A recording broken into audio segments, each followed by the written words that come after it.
1965 में 18 साल के आर्नोल्ड ने एक सपना देखा था और वो सपना था दुनिया का सबसे बड़ा बॉडी बिल्डर बनना। मगर आर्नोल्ड के फादर ये नहीं चाहते थे और आर्नोल्ड को ऑस्ट्रिया की मिलिट्री ज्वाइन करनी पड़ी। इसके बावजूद आर्नोल्ड अपने ड्रीम को नहीं भूले और उन्होंने अपना एफर्ट जारी रखा। आर्नोल्ड बोलते हैं कि उस वक्त मेरे सामने ये प्रॉब्लम थी कि मैं मिलिट्री बेस में हर रोज अपनी ट्रेनिंग कैसे करूं और मसल गेन कैसे करूं, लेकिन मैंने खुद से कहा ओके, तो ये मेरा गोल है और अब चाहे जो मर्जी हो जाए मुझे ये पूरा करना ही है। आर्नोल्ड बोलते हैं कि मिलिट्री बेस में मैं रोज डेली रूटीन का काम करता था, जैसे कि गन साफ करना, शूटिंग प्रैक्टिस करनी, रोज 20 माइल तक मार्चिंग करनी और गन्स उठा के पहाड़ों पर वॉक करना।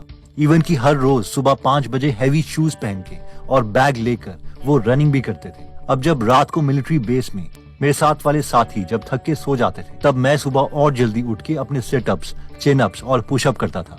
कुछ महीनों के बाद आर्नोल्ड को जूनियर मिस्टर यूरोप चैंपियनशिप में पार्टिसिपेट करने का इनविटेशन आया, लेकिन वो मिलिट्री बेस छोड़ के नहीं जा सकते थे क्योंकि वो एक नए रिक्रूट थे जिनकी बेसिक मिलिट्री ट्रेनिंग चल रही थी। अब आर्नोल्ड के पास 2 ऑप्शंस थे, या तो वो मिलिट्री के रूल्स फॉलो करते या अपने ड्रीम को फॉलो करते, और उन्होंने डिसाइड किया कि वो इस कंपटीशन में पार्ट लेंगे जिसके कॉन्सिक्वेंसेस बुरे हो सकते थे। पर सवाल ये था कि वो कंट्री छोड़ के जाएंगे कैसे, क्योंकि उस दौरान वो अपनी कंट्री नहीं छोड़ सकते थे। फिर आर्नोल्ड ने प्लान बनाया कि वो फ्राइट ट्रेन्स में जाएंगे, यानी माल गाड़ी में छुप के जाएंगे, क्योंकि उसमें बॉर्डर्स पार करने पे बहुत कम चेकिंग होती थी। इसके लिए उन्हें अपने डेस्टिनेशन तक पहुंचने में 26 आवर्स लगे, जबकि अगर वो नॉर्मल रूट से जाते तो उन्हें सिर्फ 4 घंटे लगते। कंपटीशन वाली जगह पहुंचने के बाद आर्नोल्ड ने रियलाइज किया कि उनके पास तो कोई जिम क्लोथ्स है ही नहीं।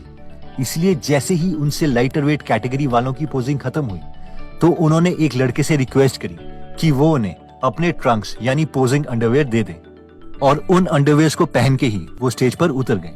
आर्नोल्ड काफी थके हुए थे, इसलिए उनकी पोजिंग बहुत ही सुस्ती भरी थी, लेकिन जब भी वो पोज करते तो वहां पर बैठी ऑडियंस बहुत ज्यादा चिल्लाती। आर्नोल्ड वही पोज करते जो ऑडियंस को ज्यादा पसंद आ रहे थे। फिर विनर्स के नाम अनाउंस हुए। नंबर 3, नंबर 2 और फाइनली नंबर 1 पर आर्नोल्ड का नाम था। आर्नोल्ड ये कंपटीशन जीत चुके थे। आर्नोल्ड को अब डर लग रहा था कि वो वापस मिलिट्री कैंप में कैसे घुसेंगे। उनका प्लान ये था कि वो ट्रेनिंग के बीच में चले जाएंगे और किसी को कुछ पता नहीं चलेगा, लेकिन उन्हें मिलिट्री बेस पहुंचते ही पकड़ लिया गया और 1 हफ्ते के लिए आइसोलेशन सेल में डाल दिया। लेकिन आर्नोल्ड को ज्यादा फर्क नहीं पड़ा, उन्हें बस अपने ड्रीम को पूरा करना था। 1 हफ्ते के बाद आर्नोल्ड को ऑफिसर्स ने बुलाया, क्योंकि उन्हें पता चल गया था कि वो कंपटीशन जीत गए हैं। पहले सब ऑफिसर्स ने उन्हें बहुत डांटा, लेकिन आर्नोल्ड ने अपनी जीत का सारा क्रेडिट आर्मी की ट्रेनिंग को देना स्टार्ट कर दिया। उसके बाद उन ऑफिसर्स ने आर्नोल्ड की हेल्प करने की सोची, बट ऑफिशियली उन्हें इस इनडिसिप्लिन का कोई एक्शन तो लेना ही था। इसीलिए आर्नोल्ड की ड्यूटी किचन में लगा दी गई ताकि अब वो आलू और सब्जी छीले। आर्नोल्ड को पता था कि ये उनके लिए एक वरदान था, क्योंकि वो वहां पर अपनी बॉडी की प्रोटीन रिक्वायरमेंट्स को पूरा कर सकते थे और साथ में उन्हें हर रोज बाकी मिलिट्री कैडेट्स के मुकाबले 3 आवर्स एक्स्ट्रा मिलते थे जो वो अपनी ट्रेनिंग को देते। और आर्नोल्ड बोलते हैं कि इसी की वजह से उन्होंने मिलिट्री बेस में 25 पाउंड मसल्स गेन की, जिसकी वजह से वो फ्यूचर में मिस्टर यूनिवर्स जीते और 7 बार मिस्टर ओलंपिया बने।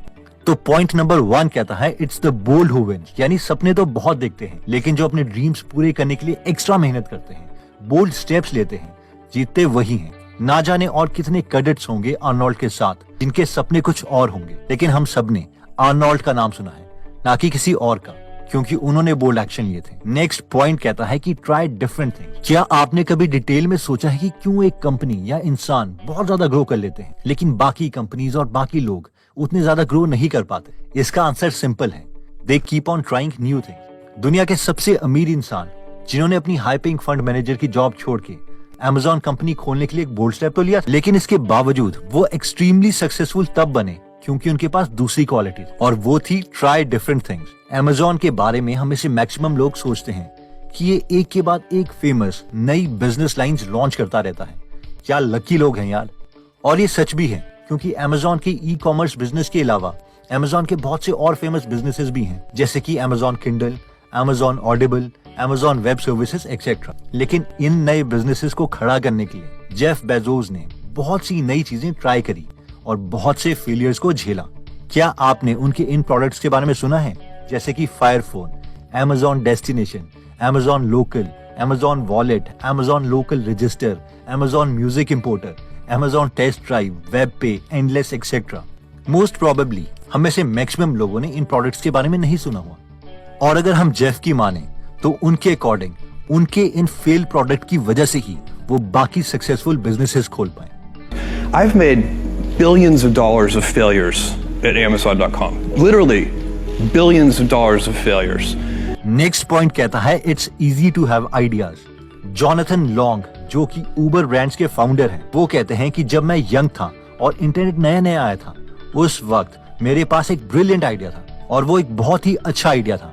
जॉनथन ने उस आइडिया के नाम पर एक डोमेन नेम भी खरीदा था, बट उस पर ज्यादा एग्जीक्यूट नहीं कर पाए। बाद में उस आइडिया को उन्होंने छोड़ दिया।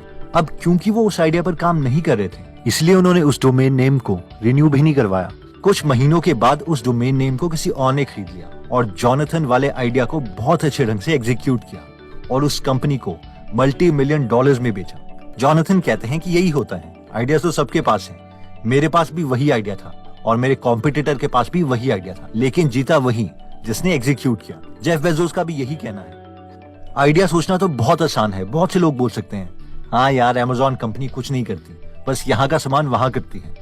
लेकिन एक आइडिया को रियलिटी में बदलने के लिए बहुत एनर्जी और बहुत परसिस्टेंस चाहिए। Easy to have ideas. It's very hard to turn an idea into a successful product. Next point कहता है be stubborn about your vision but flexible about your path. Facebook के इनिशियल डेज में जब Facebook को mark ने develop किया था, तो उसमें एक यूजर एक ही फोटोग्राफ अपलोड कर सकता था। ऑब्वियसली फेसबुक का मेन गोल था एक सोशल नेटवर्किंग प्लेटफॉर्म बनना, बट वो फ्लेक्सिबल थे अपने उन सब आइडियाज को अडॉप्ट करने के लिए जिससे वो अपने मेन गोल तक पहुंच सके। उन्होंने यूजर्स के बिहेवियर को स्टडी करना स्टार्ट किया। यूजर बार बार अपनी इमेजेस चेंज कर रहे थे, इसलिए उन्होंने रियलाइज किया कि लोग अपने फ्रेंड्स के साथ और ज्यादा फोटोग्राफ्स शेयर करना चाहते हैं, और तभी फेसबुक ने यूजर्स को मल्टीपल इमेजेस फेसबुक में अपलोड करने का ऑप्शन दिया। ये केस इलॉन मस्क के साथ भी ट्रू है। उनका मेन गोल ह्यूमन स्पीशीज को मल्टी प्लैनेटरी बनाना है, और इसीलिए गैरेट राइसमैन जो कि नासा के एस्ट्रोनॉट रहे हैं और स्पेसएक्स में इलॉन मस्क के साथ काम भी कर चुके हैं, वो कहते हैं कि अगर तुम इलॉन मस्क को कोई भी बात बोलोगे तो वो एकदम उसे रिजेक्ट नहीं करता। इलॉन उस पर ध्यान से सोचता है और फिर आंसर देता है, लेकिन हमेशा उसका आंसर इस बात पर डिपेंड करता है कि उसके एक्शन से ह्यूमन स्पीशीज मल्टी प्लैनेटरी बनेगी या नहीं। Measures pretty much every major decision by whether or not it brings the day when we have a self-sustainable colony on Mars sooner or later. तो ये पॉइंट भी यही कहता है कि कोई भी सक्सेसफुल आदमी सक्सेस को पाने के लिए स्टबर्न भी होता है और फ्लेक्सिबल भी। जेफ बेजोस कहते हैं कि हमें अपने मेन गोल को पाना ही पाना है, इसलिए इसके लिए तो हमें ढीठ बनना ही पड़ेगा। लेकिन होता यह है कि जब हम किसी काम को करने लगते हैं, उसमें हमें बहुत सी नई चीजें पता चलती हैं, नई चीजें सीखने को मिलती हैं जो हमें पहले नहीं पता होती। इसलिए हम अपने तरीके को, अपने मेथड्स को बदल सकते हैं। Basically, you need to be stubborn on your vision because otherwise it'll be too easy to give up. But you need to be very flexible on the details because as you go along pursuing your vision, you'll find that some of your preconceptions were wrong. तो दोस्तों इस video में हमने total 4 points देखे, जिसमें सबसे पहला point कहता है it's the bold who win.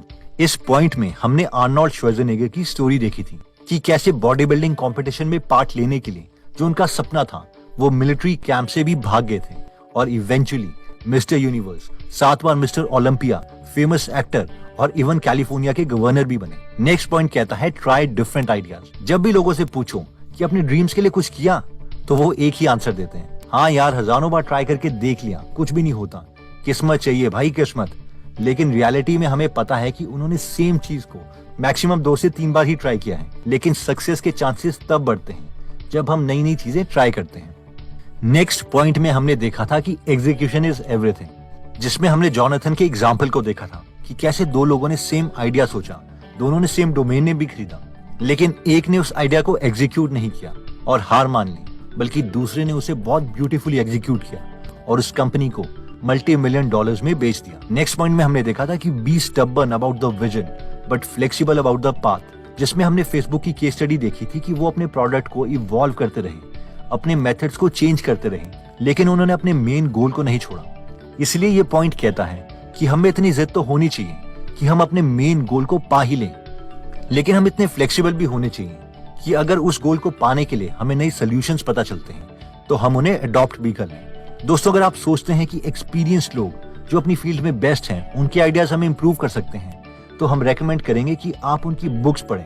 अगर आप हिंदी में फ्री में इन लोगों की बुक समरीज पढ़ना या सुनना चाहते हैं तो आप हमारी गीगल एप्लीकेशन डाउनलोड कर सकते हैं, जहां पर आप नेक्स्ट 365 दिनों में 365 महान लोगों के आइडिया सीख सकते हैं। अगर आप इस एप्लीकेशन में इंटरेस्टेड हैं तो उसका लिंक हम डिस्क्रिप्शन में दे देंगे। अगर आप हमारी वीडियोस मिस नहीं करना चाहते तो हमारा पेज लाइक करने के बाद 3 डॉट्स के बटन को प्रेस करके फॉलो के बटन को सिलेक्ट कीजिए और फाइनली सी फर्स्ट के ऑप्शन को सिलेक्ट कर लीजिए। इससे आपको हमारी हर पोस्ट मिलती रहेगी।